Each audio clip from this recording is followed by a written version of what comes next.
अस्सलामुअलैकुम। आज हम डेटा रिप्रेजेंटेशन का चैप्टर पढ़ेंगे जिसमें हम सीखेंगे बाइनरी के बारे में। बाइनरी क्या होती है, कहाँ से आती है और इसका इस्तेमाल। फिर हम डेसिमल और हेक्साडेसिमल के बारे में पढ़ेंगे और सीखेंगे। आपको सब कुछ बिल्कुल शुरू से समझाया जाएगा आसान लफ्ज़ों में। तो आइए फिर शुरू करते हैं। बाइनरी बाइनरी एक बेसिक बिल्डिंग ब्लॉक है कंप्यूटर्स का, क्योंकि कंप्यूटर्स तमाम ऑपरेशंस के लिए बाइनरी इस्तेमाल करते हैं। ये वंस और ज़ीरोस से मिलकर बनी हुई है और इसको बेस 2 नंबर सिस्टम कहते हैं। बाइनरी दरअसल एक काउंटिंग सिस्टम है, जैसा कि हमारे मैथ्स में नंबर काउंटिंग सिस्टम होता है। बाइनरी की शुरुआत कंप्यूटर्स के अंदर लगे स्विचेस से होती है। इन स्विचेस की दो स्टेट्स होती हैं, ऑन या ऑफ, जिनसे बाइनरी के दो डिजिट्स 0 और 1 मिलते हैं। और ये स्टेट्स कहाँ से आती हैं? करंट से। क्योंकि स्विचेस करंट से चलते हैं तो करंट के आने या जाने से इन स्विचेस की स्टेट्स बनती हैं। तो एक सवाल उठता है कि बाइनरी में 3 या 4 डिजिट्स क्यों नहीं होते? ये 3 या 4 डिजिट्स की क्यों नहीं होती बाइनरी? उसकी वजह भी करंट ही है। दरअसल करंट का फ्लो लीनियर नहीं होता, बल्कि करंट फ्लक्चुएट करता है। तो जब एक ख़ास वोल्टेज पर भी करंट आ रहा होता है, उस वक्त भी वो थोड़ा बहुत फ्लक्चुएट कर रहा होता है। और कंप्यूटर्स के अंदर के स्विचेस को असल में ट्रांजिस्टर्स कहते हैं। तो एक बहुत ही छोटे से ट्रांजिस्टर के लिए ये करंट की फ्लक्चुएशंस मुख्तलिफ रिजल्ट्स प्रोड्यूस कर सकती हैं। यानी करंट की फ्लक्चुएशन से ट्रांजिस्टर स्टेट्स जंप करता रहेगा और एक सिंगल स्टेट के अंदर रहना मुश्किल हो जाएगा। इसीलिए स्विचेस या ट्रांजिस्टर्स करंट की रेंज में काम करते हैं। यानी स्विचेस को पहले से पता होता है कि 1 वोल्ट से लेकर 5 वोल्ट तक ऑफ स्टेट है और 5 वोल्ट से लेकर 10 वोल्ट तक ऑन स्टेट है। याद रखें, ट्रांजिस्टर्स की स्टेट्स का ताल्लुक करंट से है और ये स्टेट्स फिर बाइनरी डिजिट्स बनाती हैं। इसीलिए बाइनरी में ज़्यादा डिजिट्स नहीं होते। करंट की फ्लक्चुएशन की वजह से स्विचेस में 2 से ज़्यादा स्टेट्स नहीं हो सकती। उम्मीद है आपको आज समझ आ गई होगी कि बाइनरी में सिर्फ 2 डिजिट्स क्यों होते हैं। हमने सीखा बाइनरी के बारे में, तो अब इसकी एप्लीकेशन भी देख लेते हैं कि काम कैसे करती है। How it works? Binary number system is based on 2 because every digit can only hold one of two values. Binary number system 2 पर मुश्तमिल है, क्योंकि हर डिजिट में 2 में से कोई एक वैल्यू आ सकती है। बिल्कुल वैसे ही जैसे हमारी गिनती में हर डिजिट के लिए 10 वैल्यूज़ हैं, 0 से लेकर 9 तक। मैं आपको समझाता हूँ कि ये कैसे है। यहाँ मैं एक बात बताता हूँ जो आपने याद करनी है। एक बाइनरी नंबर को बिट कहते हैं और जब 8 बिट्स एक साथ लिखे हों तो उस ग्रुप को, उस 8 बाइनरी नंबर्स के ग्रुप को बाइट कहते हैं। ठीक है, ये आगे इस्तेमाल होगा।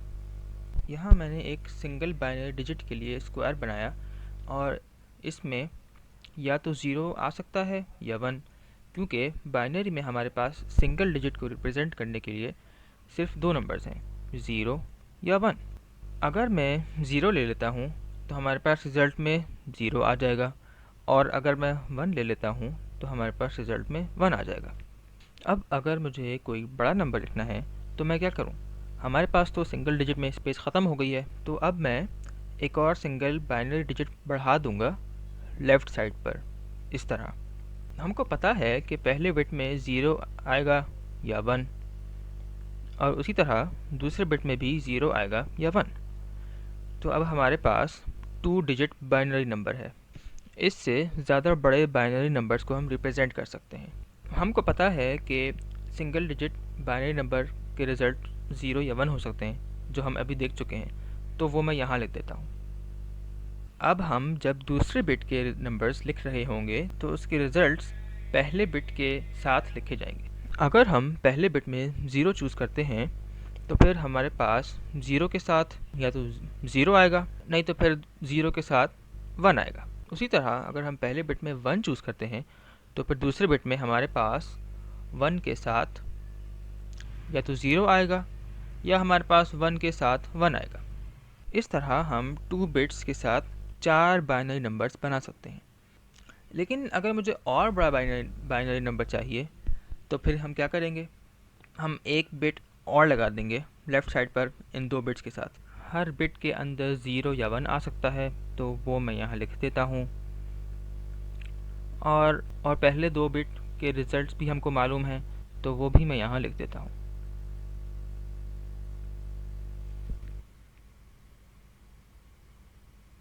अब जैसे हम पहले करते आए थे हम वही करेंगे।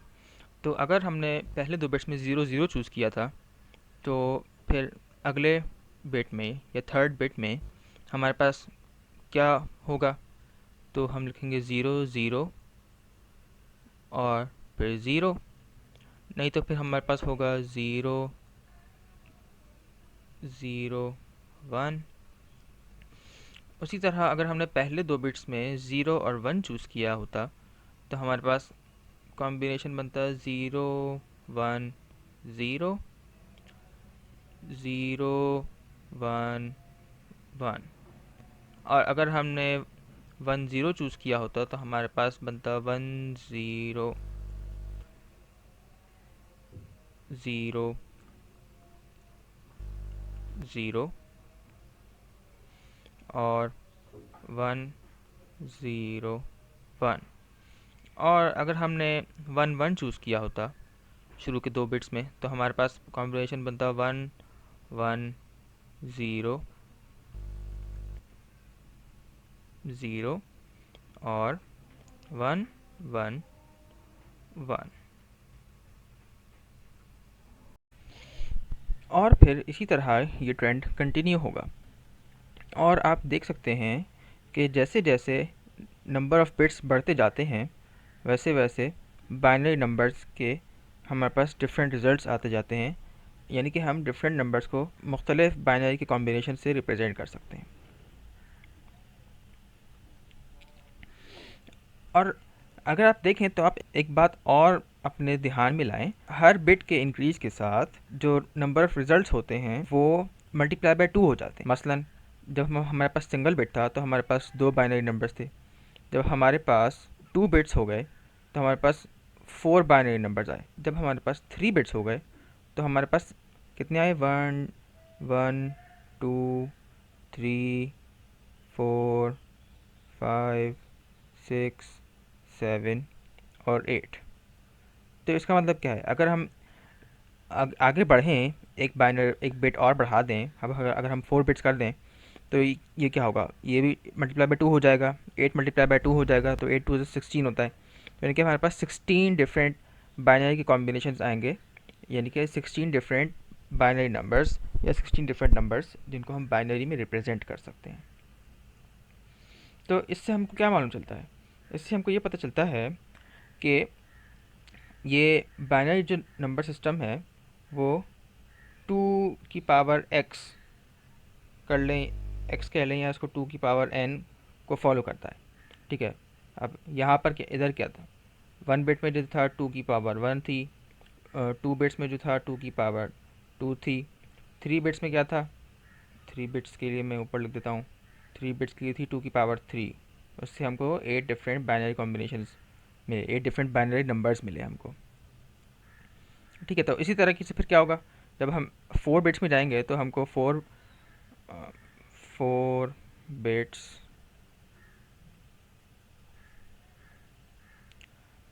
जो हमको देंगे वो हमको 2 की पावर 4 यानी कि 16 डिफरेंट बाइनरी नंबर्स देंगे।